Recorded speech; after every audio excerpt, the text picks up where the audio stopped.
My name is Elle Osili-Wood. I'm a video gaming presenter and journalist, and I am joined by some fantastic guests. We've got a pretty incredible lineup today. Given the format, I'm going to let them introduce themselves, starting off with Dr. Pete Etchells. Hi, thanks, Elle. I'm Pete Etchells. So I'm a reader in psychology and science communication at BAFTA University. I do research on video games and how they affect us, what the behavioral and mental health and well-being effects are of video games. And I wrote this last year. I wrote this book called Lost in a Good Game, which tells us everything that we need to know about why we play games and what they do for us. Dan, would you like to jump in? Sure, yeah. So my name's Daniel Efergan. I'm the Executive Creative Director of all things interactive at Aardman Animations. So you probably know stuff about Aardman, but it tend to be our shenanigans with clay. But hopefully people are starting to appreciate that we also make games as well. We've been making games for about 10 years now, but only really recently at the scale that allows me to come and do things like sit on panels like this. Some of those games would be expected. You know, more recently we've done a family couch co-op play called Home Sweet Home, but really more relevant and also quite less expected are a couple of projects. One of them is called 1111 Memories Retold, which was a co-production with Digex Arts and Johan Fenice, who is famous really for Valiant Hearts, that amazing game. He came and directed with us. And to scrunch down the whole game into one sentence, I guess it's a war game about peace. And so it's a game where even though you are in war, you potentially never fire a single shot. I won't give away too much on that. And then the second project that's probably quite relevant to this conversation is something that you won't know because it's totally unreleased. It is a research project that's been going on where we've been supporting it with gaming prototypes made by a group called the Games for Emotional and Mental Health Lab based out in the Netherlands. And this whole group has been researching how games can reduce anxiety and depression, or mechanics sets can reduce anxiety and depression. Or as Isabella Granick, who runs the group, says more positively, how games can increase emotional resilience. And so this particular project was looking at social interactions in games and how they can be leveraged for this purpose, how you can kind of get a positive change affecting people's lives about it.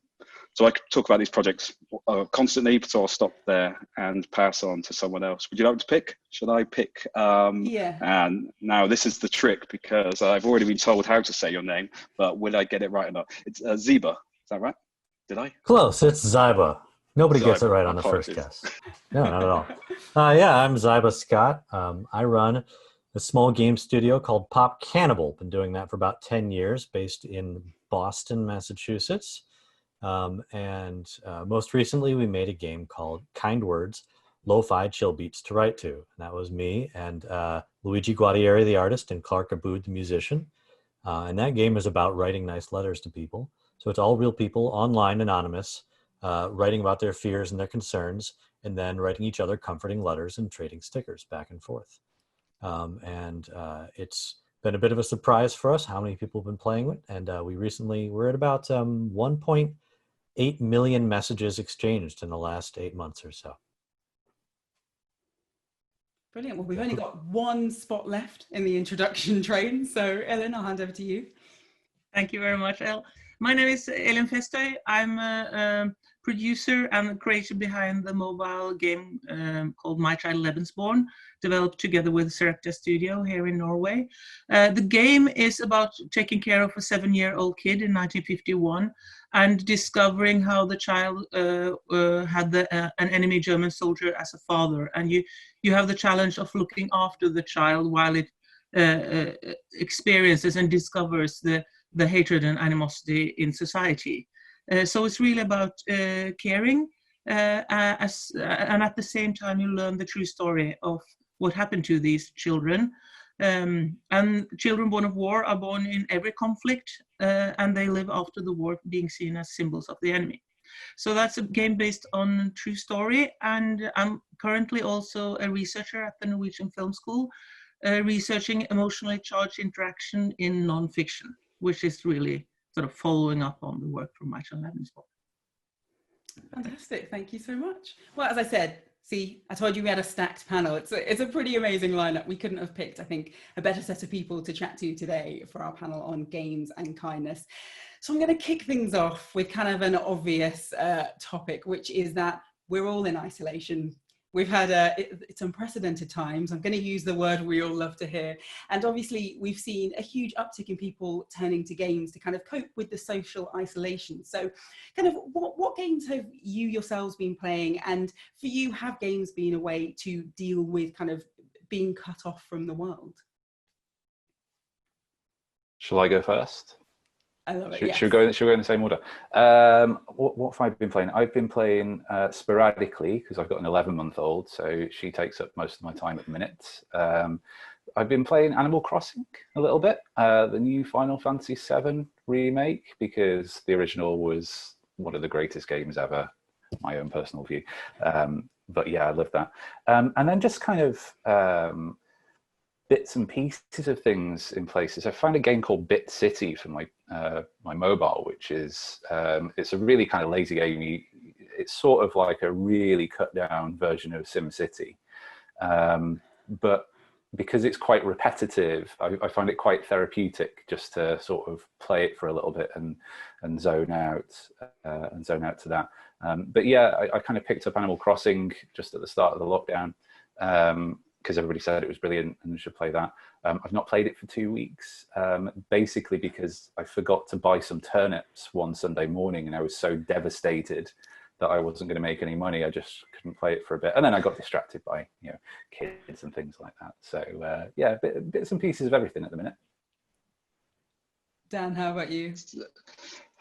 So I was thinking it through while Pete was talking. So I think the majority of my time has gone on to two social actions, which I didn't expect it to be. I'm normally a bit more of a loner when playing computer games, but it feels like I've been doing a lot of Mario Kart, with my family, and then that has expanded out now that we've worked out how to set up tournaments between friends. So so we've got tournaments now going on between friends, and my 7-year-old who is really annoyingly good at Mario Kart, much to mine and my wife's dismay. But yeah, so his friends who are about the same age, we've all been playing together.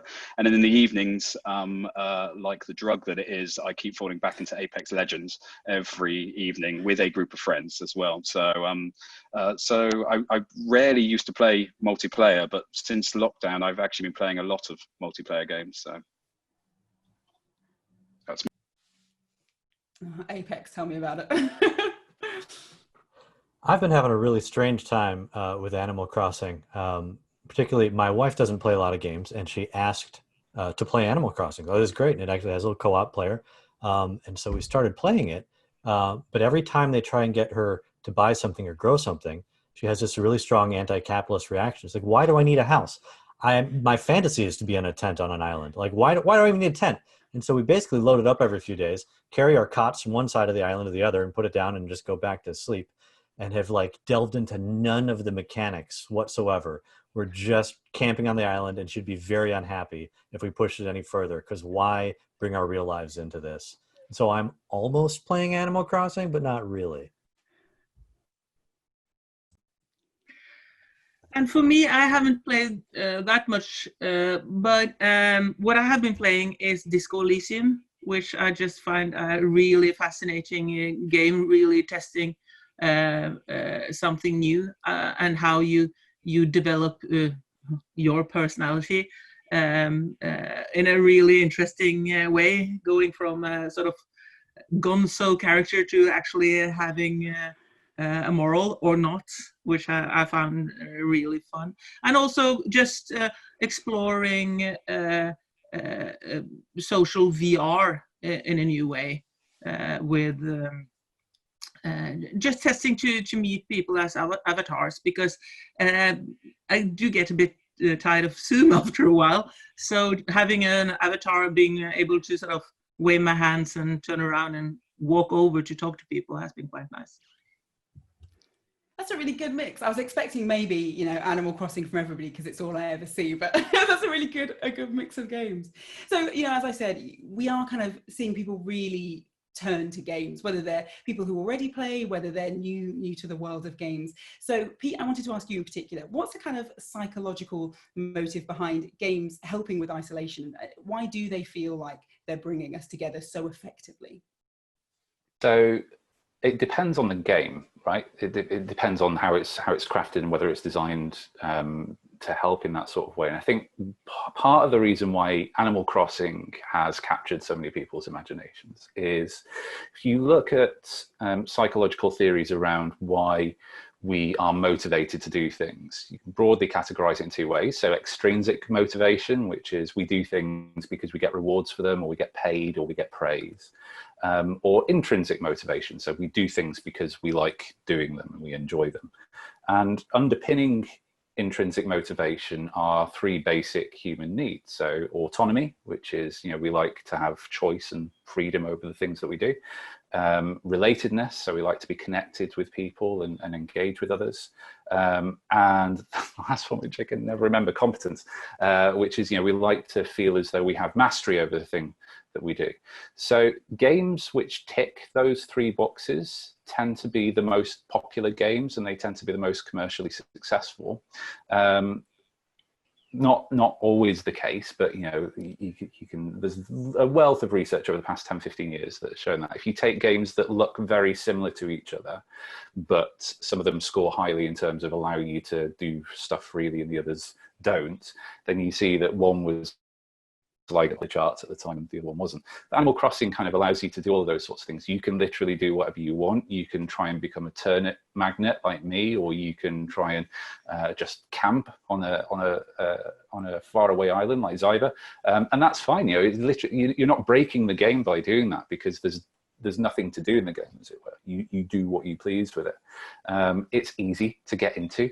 There's no particular learning curve with it. You can pick it up having never played a video game before, and you'll get it pretty much straight away.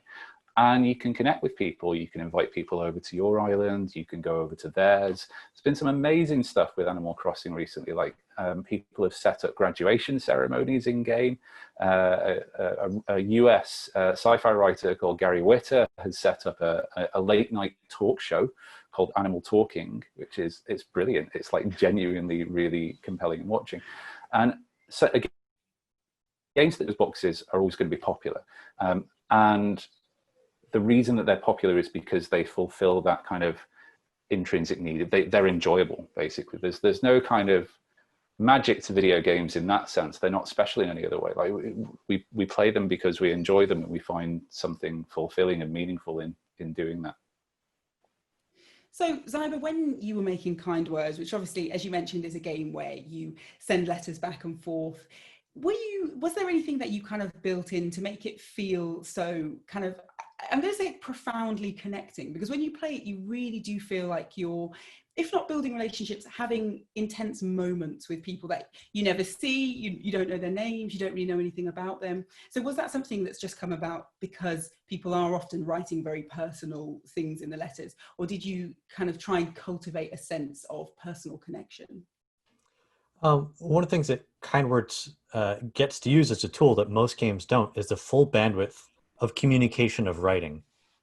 It's just not a tool that a lot of games are mechanically able to work in there.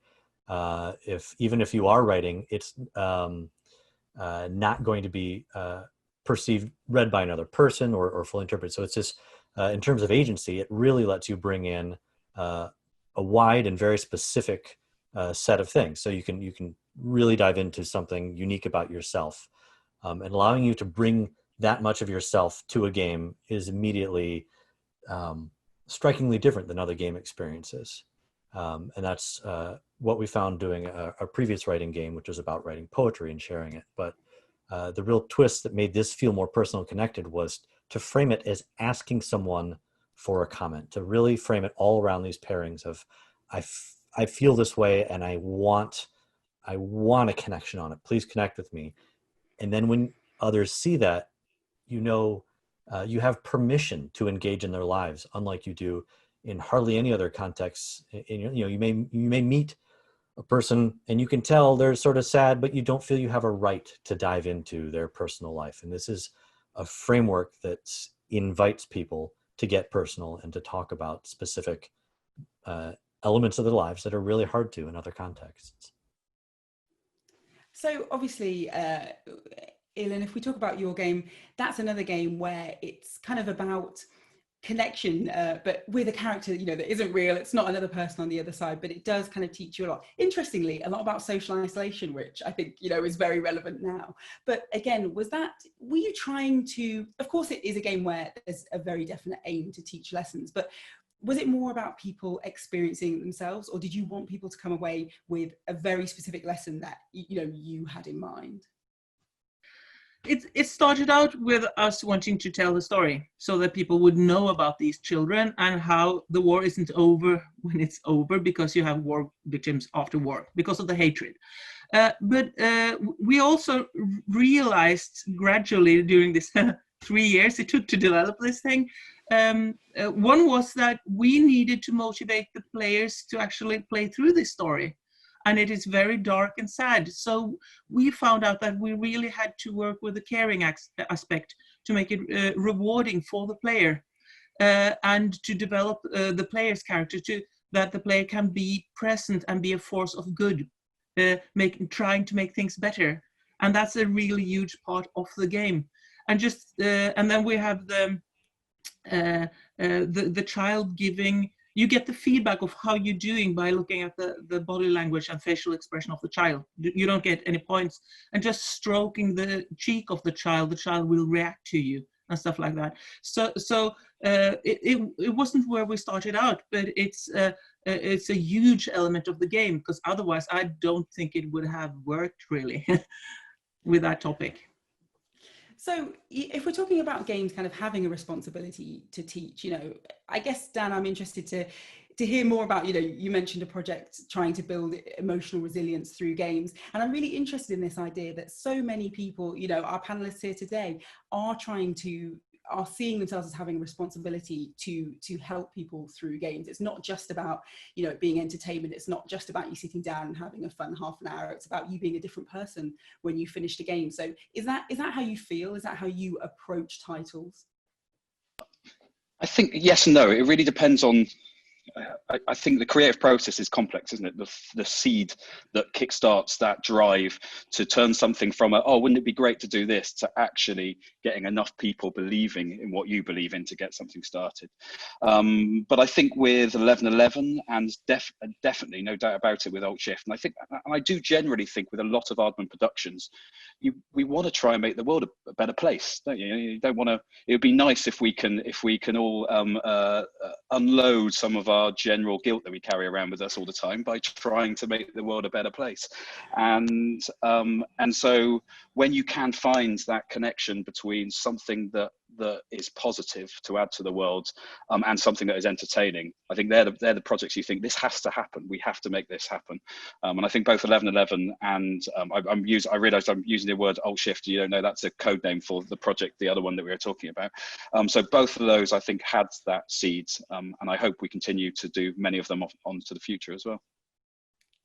So when it comes to teaching lessons through games, and this is kind of an open question to anyone who wants to jump in and answer it, how much do we think it's sticking? Because one of the things that I always think about is Overwatch had a really great scheme where they kind of had a little bit of trouble with toxicity in their community. And so one of the things they did was you could earn XP in the game, and you can still to this day earn XP in the game by complimenting people at the end of a match. So instead of, you know, people kicking off and blaming people at the end, you could send these little kind of pre-chosen compliments like great teammate or, you know, great shot calling. And me personally playing, I felt like actually that really genuinely did change the community. So I guess I'm interested in how much we feel like these things actually stick after people put down the game. Yeah, go for it, Dan. Can I? It's only, and I'm really stealing and standing on the shoulders here of the team that we're working with Alt Shift. But I know. I mean, the simple answer is yes, they do stick, because for the 10, 12 years that they've been researching various mechanical sets, there is proof that certain games, certain mechanics have not only a psychological effect, but continue off after playing. And I think with the project where we were working on, we were trying to work out how to make that bridging even better, that experience, that kind of experience that you believe humanity is better within the game, how do you transfer it to the outside world? And so the hypothesis with that this particular example was that because they were real people in a social situation in the game, you would be able to bridge and believe in real people when you take it away. But even before that, the effects are definitely there. So I think it is important to believe that we're doing things that have lasting effects. Yeah, if I could add, sorry, in kind words, when you write someone a letter, you thank them with a sticker. You can't write them a thanks. One of the biggest requests from people is to be able to write a thank you to someone. And one of the reasons I've decided not to do that is watching how very much it frustrates people not to be able to close this loop of kindness, and it bursts out of the game. And they start going to the Discord saying, someone was nice to me. I feel great. I need to be that. They say on Twitter, a good thing happened to me and I have nowhere to send this energy. And I don't want them to just close it back up in the game. And it's really great to see it popping out of there. So it's a little, I don't know, almost mean and perverse of me. But no, I don't want you to be able to thank each other in the game. I want you to let that frustration bubble over in a good way. Yes. Yes, and if we were to borrow a bit from research on VR experiences, a couple of years ago, the United Nations, they did experiments on, they had this VR experience called Voice of Sidra, where they found out that, I mean, if you have a film where you're passive, you build a sympathy in an immersive and interactive experience, which games are, and also VR experience. They noticed that after people had experienced Voice of the Sidra in VR, the donations doubled and they remembered it for twice as long. And there are similar studies done on VR, which really sort of documents that interactive and immersive experiences do leave a stronger impression on people. Oh, wow. That's absolutely fantastic. Yeah, I love that we genuinely can quantify a lot of it like that. It is really interesting to hear, you know, real examples where we can show that, you know, people do go out into the real world. And I like that kind of kindness explosion from Ziba, the idea that they just burst into the real world with it. And I guess, you know, recently I did an interview for the BBC and they were asking me, their opinion was, oh, you know, games are suddenly really kind. They're suddenly really positive. We're seeing a big rash of games that are designed to be lovely. And I was quite surprised because I feel like the games industry has always been, you know, there are toxic elements to it, but it's always been a place that's very welcoming. It does feel like a community. And so I guess I was interested, you know, as to, you know, your opinions as panelists, if you felt that we are kind of, if this is a growing trend towards positivity, or if we're just starting to uncover something that's always been there within the industry. I'll go Pete. Well, I think you were before me, Ellen. You go first. Okay. Okay, I actually think of it, I like to use the example of a library. That sort of, the game industry is so young, and we started with a very obvious versions. Talking, I think Pete mentioned that we want games to be enjoyable, but we want them to be emotionally interesting. We don't want them to be fun. And this library, we've just filled a couple of shelves and we have so many different genres and categories to explore. So I think that's where the games that we've been working on are examples of triggering different emotions. Using kindness and seeing how kindness is really interesting for gamers. You don't have to have high scores or points. Yeah. And now Pete. Yeah, I think so. This is something that I'm really interested in because I do a lot of research on that wonderful question about whether violent video games make us more aggressive. And I think there's a theme there in that sort of question has dominated a lot of research in psychology around what sort of effects games have on us. And in turn, they're the sorts of, when studies come out that claim that there are links, they're the sorts of things that really capture people's imagination. They're always the things that are splashed across the front pages of the newspapers. And I think that's kind of fed into a narrative over the past 10, 20 years or so that video games are bad. The games are sort of like first-person shooters, and first-person shooters are bad because they're only negative experiences. You know, one of the most emotional experiences that I ever had in a video game was Gears of War 3. where one of the main characters sort of sacrifices himself to save the rest of the team. It's this beautiful cinematic piece that I literally had to put the controller down and leave for a bit because I was so devastated. And you know, it's not a nice experience, obviously. It's a sad thing to have happened, but it's in a way, it's a really kind of positive way to be able to experience those sorts of emotions in a really nice and safe environment. And video games have always been like that. We've just not quite noticed it. I think there's maybe two things going on here, which is that you know, video games have always been kind. You know, it's not that they're getting more kind in a sense, but like Helen says, it is a young, it's a young entertainment medium. It is starting to mature a little bit now, and as we're seeing an explosion in indie developers in particular, people who have, they're trying to bring their own personal lived experiences to the types of games that they play. It does mean that we're getting an increasingly enriched plethora of games out there where we can try and test all of these sorts of different emotions out. Yeah, I often think of the evolution of the medium of games through the lens of what happened to comic books. My father was a comic book collector, and you know, and that had this interesting this transition of they are cheap things for children. Oh no, they're ruining our children. We need to have a voluntary code of ethics surrounding comic books before they destroy us all. And now they've taken over media. Graphic novels are a much more respectable way to call a comic book, and you know, they're assigned in classes and people are doing their PhDs on them. And I think games are well along that evolution, but perhaps just a little bit behind in terms of some of the social acceptance of their merits. Dan, did you want to jump? Or Ellen, yeah. Just very short example, just Death Stranding, AAA title, where helping each other is such a beautiful and surprising part of the gameplay. Helping each other transport in this running around in this landscape, which it's also it seems as if many of the large titles are looking for different ways of triggering different emotions in their games as well. So it's sort of permeating through the whole industry, not only indies. Yeah, I can't add too much because Pete said everything that was in my head. But because I think that combination of the rich, I mean, I personally believe that the creators have always played with all of these emotional gamuts, but I think the risks that large studios were willing to take forced us down, you know, just in the same in every other piece of cultural media that we make. Feature films are the same, the kind of big Hollywood titles versus the indie stuff.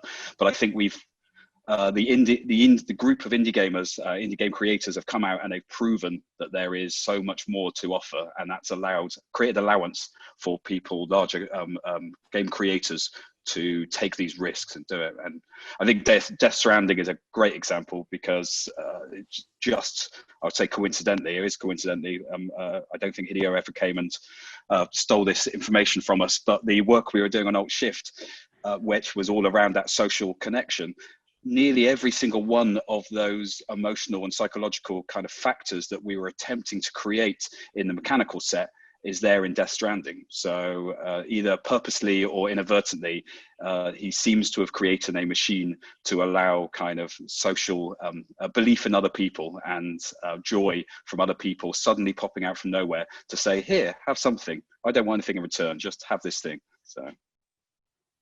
Yeah, Death Stranding is really interesting. I know on the Games Beyond Entertainment panel, that was something we had a big discussion about, and how that, you know, did foster a sense of connection again with, you know, people you never see, people you never really, you know, interact with in any way you'd consider kind of genuine interaction. And yet it does, you care very much about the well-being of other people. I care very much about whether or not you have a ladder to get up that ledge I climbed for like 6 hours. So yeah, that's a really great one. And I think that's something I actually really wanted to touch on is, when you think about indie titles, that is where I think of really explicit examples of games that are kind, that teach empathy, that have these really profound lessons. You know, it is where it's, I think Dan, as you said, you know, you put it really perfectly, that bigger studios don't like to take that very clear risk. They don't like to make things quite so explicit, and indie titles have been able to have that freedom to explicitly say, we're trying to take you on a journey, we're trying to teach you something. So what would you, again, open question to anybody here, what would you like to see bigger studios and kind of game designers going forwards adopt from smaller titles, from some of the more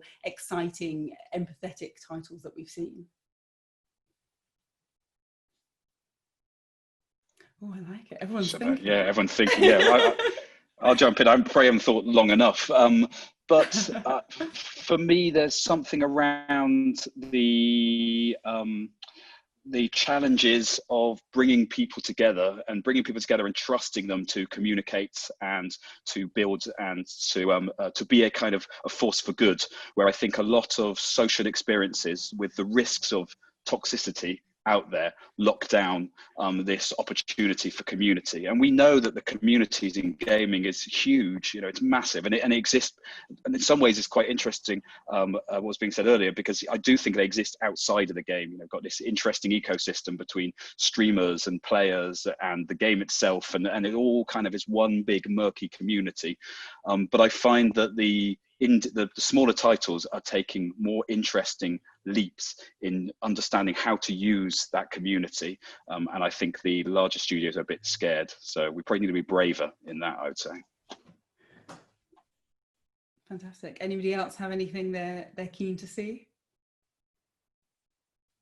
I'll go. Yeah. So I think it's great that we've already talked about Death Stranding, but I think this is a really nice example where this has started to happen, that actually it's okay to have games that are compelling and AAA rated, where you don't have to go around shooting people.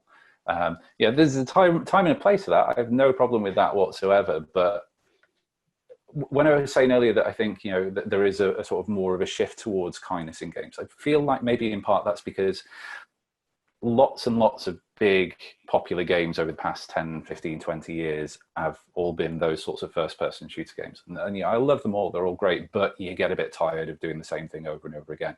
And trying new experiences and trying same experiences, but in a different way.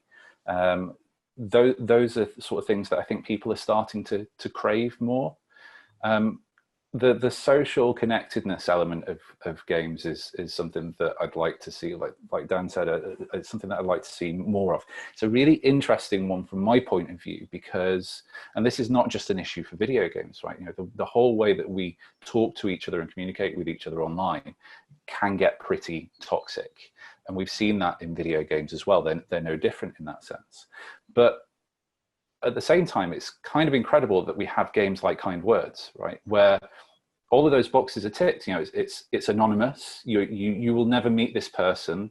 Practically speaking, they won't have any impact on your life and yours on theirs, because you're never going to meet them. You can essentially write whatever you want to them, and it's turned into this amazing positive experience that people do get something out of. They do get an uplifting experience out of it.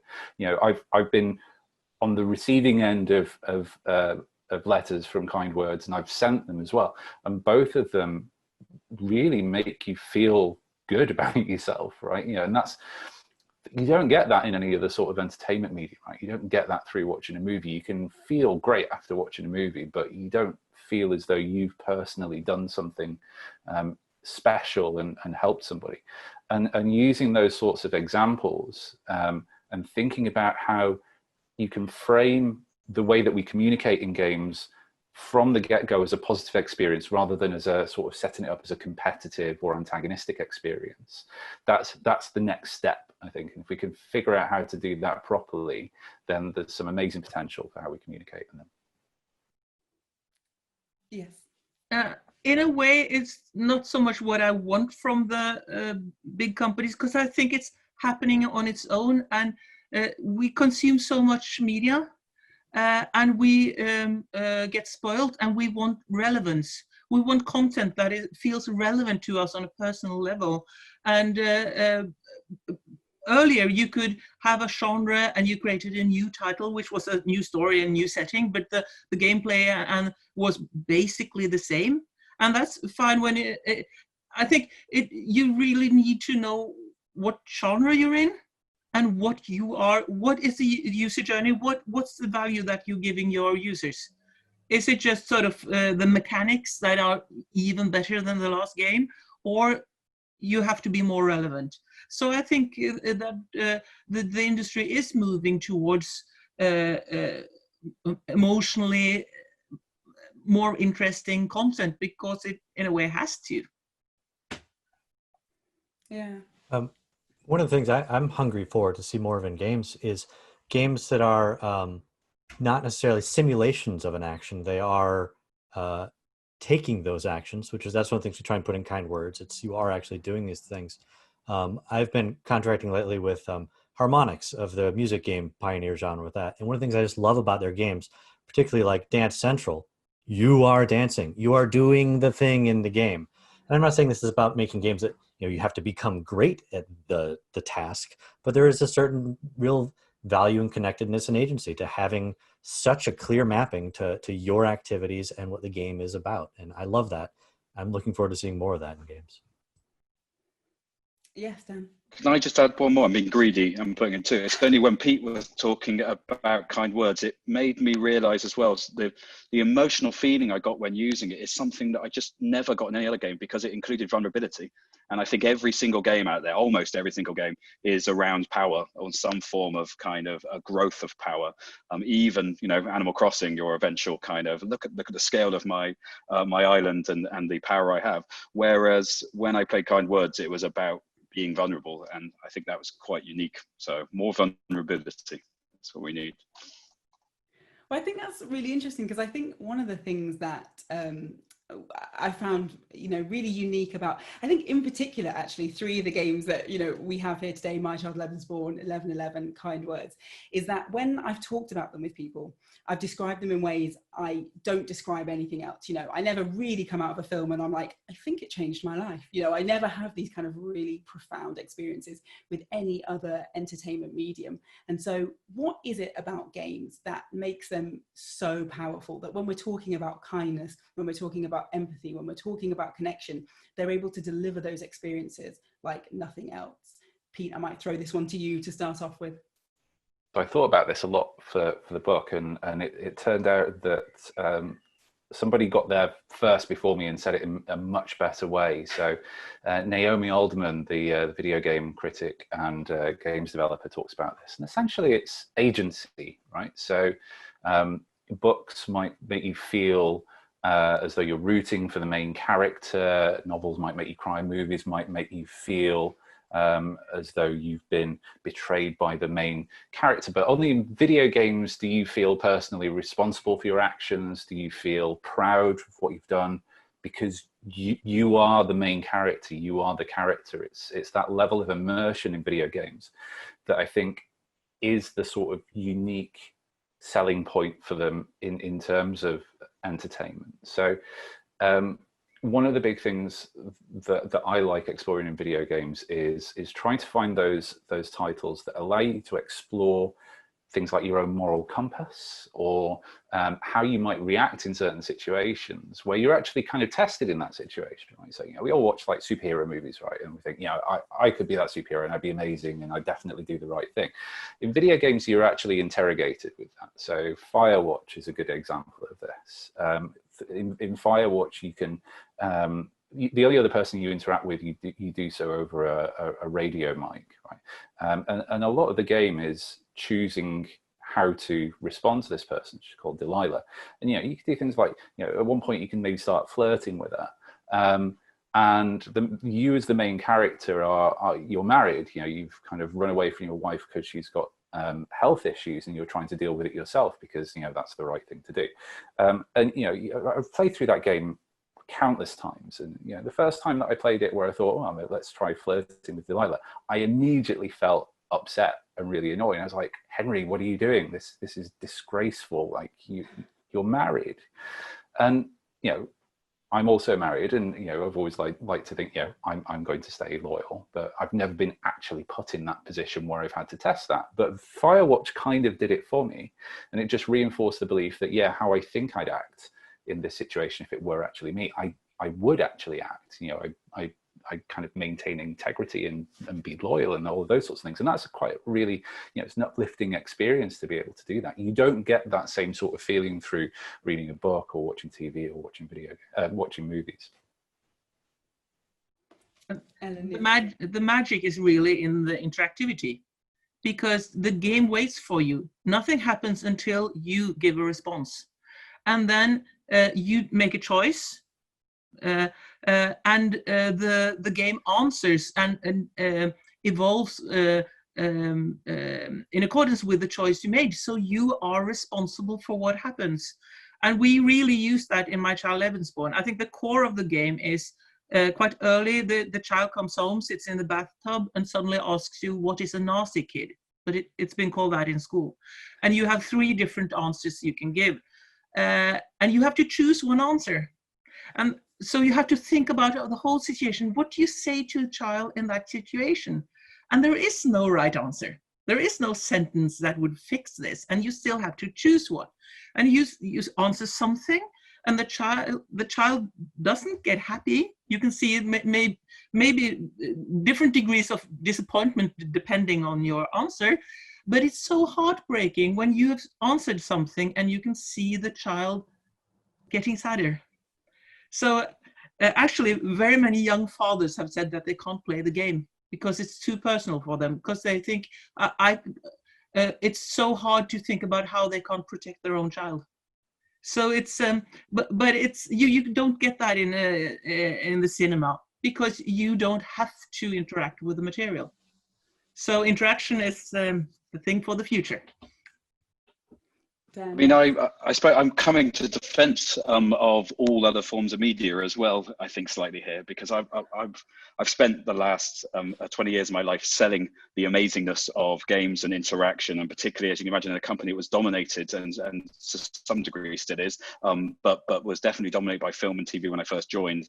I've been waving this flag for so long, but at the same time, the osmosis of being around other forms of media, I just think, as humans, we create amazing things, and they take you on emotional journeys. And those emotional journeys are really powerful, because I have watched a film where the choices that the hero is making have made me, deeply upset or deeply concerned or deeply excited, and all those emotional states as well.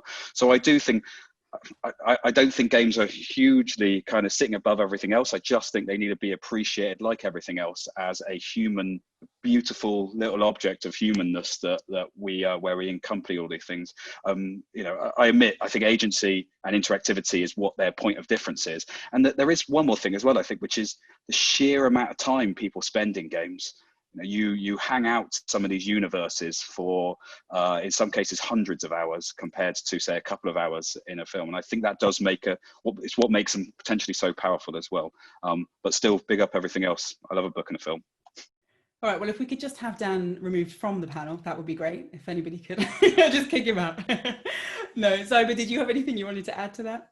Yeah, I just want to add that I think My Child Lebensborn actually did a really good job, even before it got to some of the heavier topics. Even just the moment where it gave me a washcloth and I had to wipe a child's face.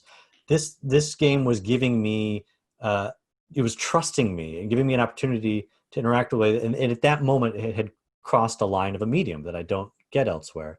I was rereading one of my favorite books once, and I got excited, and I was recounting a part of it to my wife, and I said, I did this.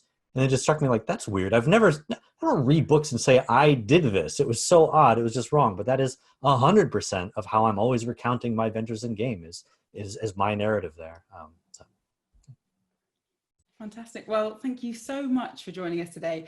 I'm going to jump into the Q&A section because I've just glanced at it. We've got quite a few questions waiting for us. So I'm going to, I'll try and get through as many as possible. And so if we can try and keep our answers brief but informative, because we've got a few to get through.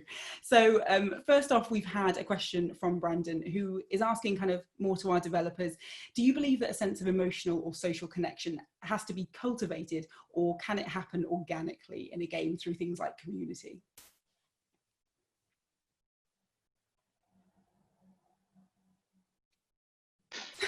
You asked us to be quick, and then none of us jump in. I was just trying to get understand, so a sense of emotional and a social connection to other players. Yeah, I think any community has to be cultivated, and the seeds of which you plant at the beginning and the way that you nurture and trim it changes the way that that community believes. You know, I've experienced in another world setting up online communities back when they kind of existed in that way, and it was so interesting how that initial group set up the culture for everyone else coming in. When they came in, they were told off when they were doing things they shouldn't do and rewarded when they were doing things they should.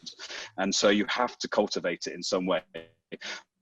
But I guess the question was about how you cultivate that. I think you can use mechanics to cultivate that, but you can also use the community itself, the moderators, the people you put in there as part of it as well. That'd be my answer.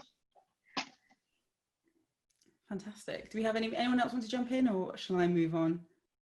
Okay, I'm going to take that as a move on. Right, so next up, Courtney Garcia asked, how can we decrease the moral panic around games that contributes to the stereotype of them being seen as kind of harmful or meaningless? I guess, Pete, that's probably one for you. Yeah, so this is something that I've written about a lot in the news.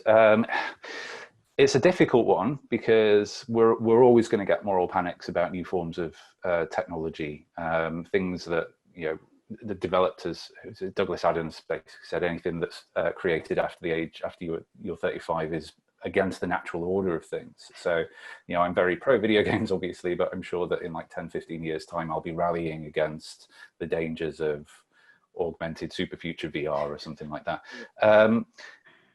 Breaking out of that cycle is really hard, and it sort of takes a lot of effort on everybody's part to be able to do that. So a lot of this is driven by quite hysterical news stories around the potential negative effects of video games. They're often based on scientific studies that really don't hold up under the microscope.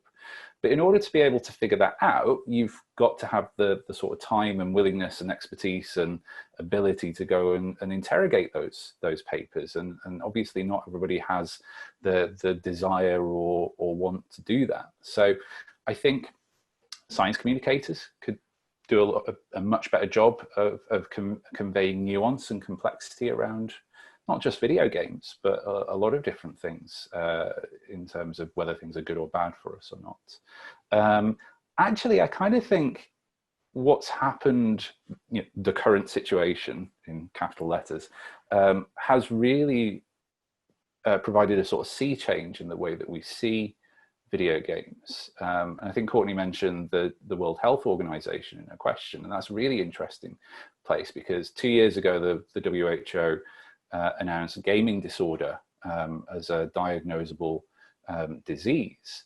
And at the start of the lockdown, it's not an about face because these sort of two positions to a certain extent are compatible. Start of the lockdown, it started an initiative called Play a Part Together, where they were working with games developers trying to encourage people to stay at home and play video games so they weren't risking spreading the virus. Those two positions don't gel completely in my mind, you know, and we could have an entire day's worth of discussions around whether gaming addiction is an actual thing or not. What I hope, though, that this sort of situation has meant is that people have kind of had to become fully faced with the reality that, you know, we're going to be playing lots of video games lots of time because we can't go outside and do anything else. And actually, they're not that bad for us because people's brains aren't melting by doing this. And hopefully that realization will make people think, oh, you know, maybe these kind of generalized worries around video games that we've had for so long were pointless. And that's not to say that there aren't aspects of gameplay that, you know, we shouldn't give it carte blanche, right? There should be things that we need to be careful around, and, you know, things like, you know, what's an age appropriate game and what sort of content is appropriate for different audiences and things like that. But, you know, you can have those conversations while not resorting to these very granular conversations around whether they're all good or all bad. So hopefully that conversation will shift post-lockdown. That's what I hope anyway. It could be that we just go back to business as usual, but who knows? Yeah, hopefully not. Well, speaking of business, we had Chris Phillip ask to our developers, what's been your experience in finding funding for kind games? He points out that he feels like some junior developers are struggling very hard to find funding for games that don't have industry standard income generating devices. Well, Kind Words was published by Humble initially under their originals program, which is an interesting thing because that program is one of the only things that sort of is a steady. They run a sort of steady search for experimental games, and there's a big difference when you're small and you chasing funding for an experiment or something that is proven, and so it's cozy isn't enough of a descriptor to figure out what kind of funding journey you're going to go on.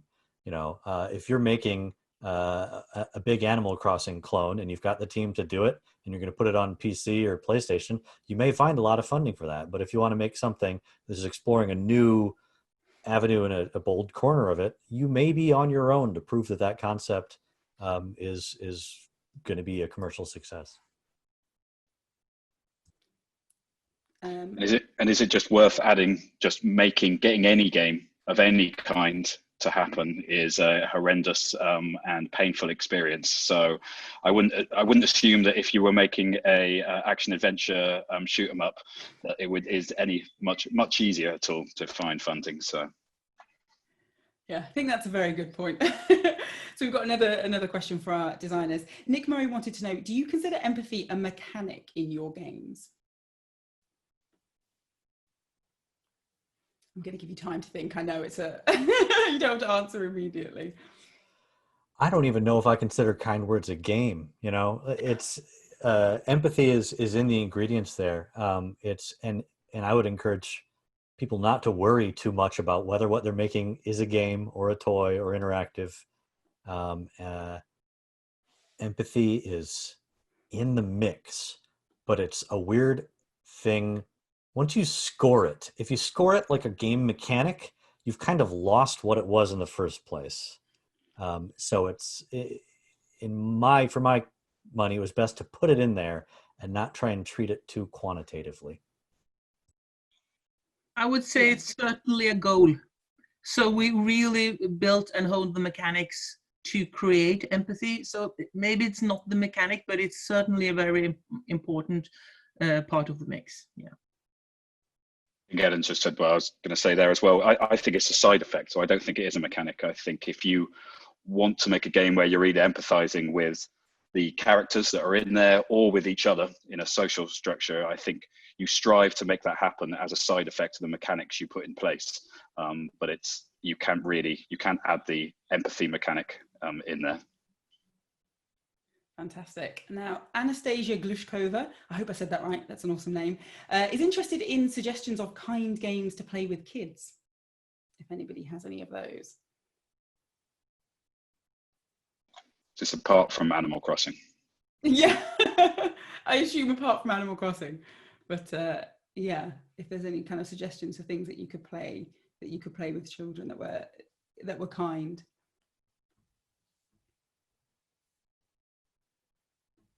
That's one of those questions where I've immediately gone blank. Yeah. Any game ever. My kind of feeling, sort of as somebody who's done research on how we should interact with games, is that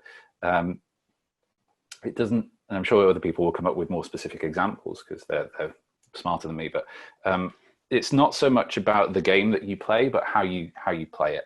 And how you interact with them. So, and I think this, again, it sort of goes back to that question around moral panics, right? Which is, games, when you're talking about them in terms of kids playing them, they shouldn't be a babysitter necessarily. Like, screens generally not a good idea as a babysitter, even though they're not going to kind of directly melt your kids' brains. But thinking about how you interact with them and how you use that as a sort of shared collaborative experience, I think is really important, and especially if you don't play games yourself as a parent. I get that that's a really hard thing to do because you don't know which games are the right ones, or if they say, "Can I play this one?" and you know that you don't want to play in that particular game, you don't have other suggestions.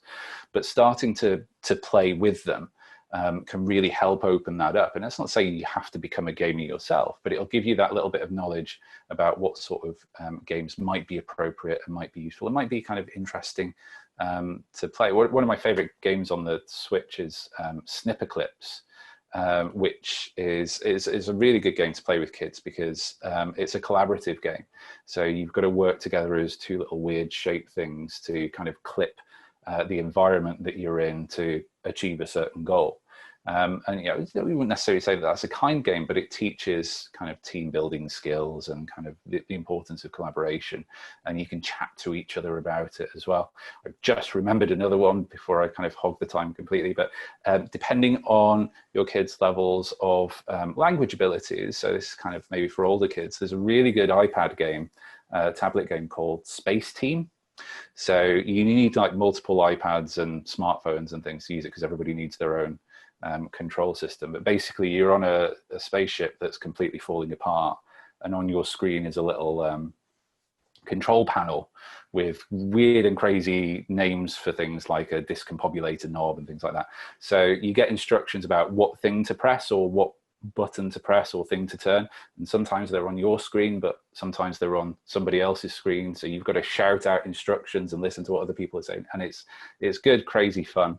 But again, it's just one of those, whenever I've played it with friends, you just end up in floods of tears of laughter by the end of it.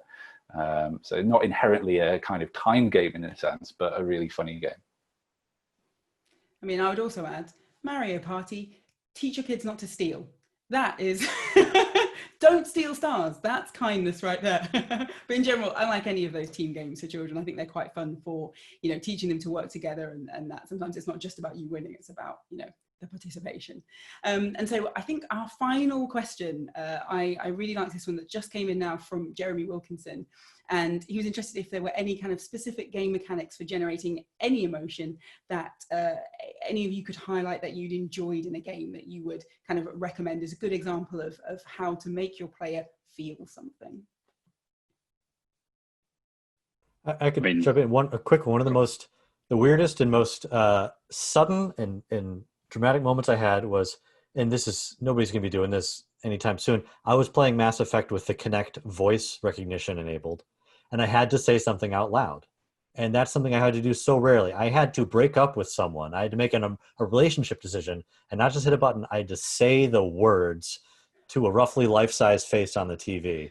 That was an instant, like, what am I doing moment. I'd like to see more of that. I mean, there's a classic. I feel torn because by saying it, you're also giving away a major part of the game.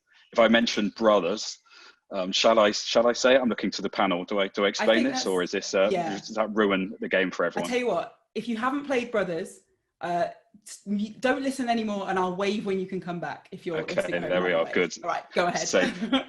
But for me, that moment, and I think that was just so powerful, is you're playing with two characters that you are interacting with both of them, and they are the mechanic of doing things, and one passes away.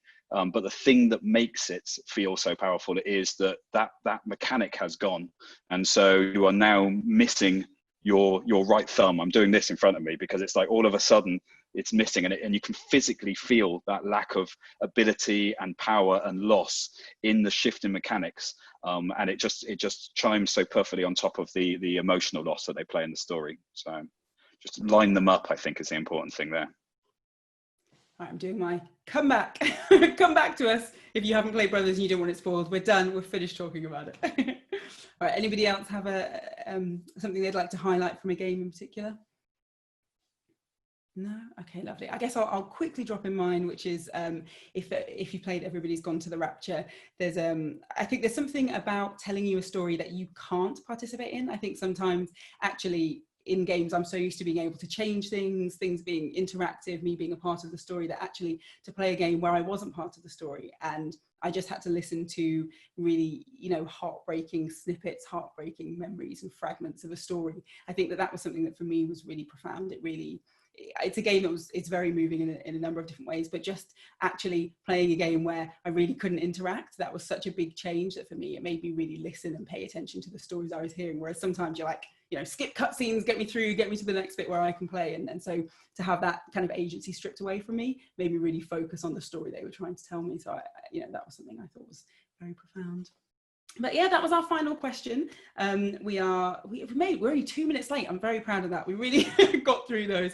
Sorry if we didn't have time to get to your questions. We had loads of really fantastic ones, really difficult to choose which ones to pick there. But a huge thank you to our panelists. You were absolutely fantastic. As I said, I was really excited to have you all here. And I think you definitely delivered. You'll lift up to the promise of your very impressive introductions. So thank you very much. And thank you, BAFTA, for hosting this wonderful panel on games and kindness, a really important topic and one that's relevant more than ever at the moment. So we will see you again another time for a different BAFTA panel. I'm sure equally as interesting, but not quite as good as this, the first. So thank you all. Thank you everybody for watching, and thank you to our panelists. Goodbye.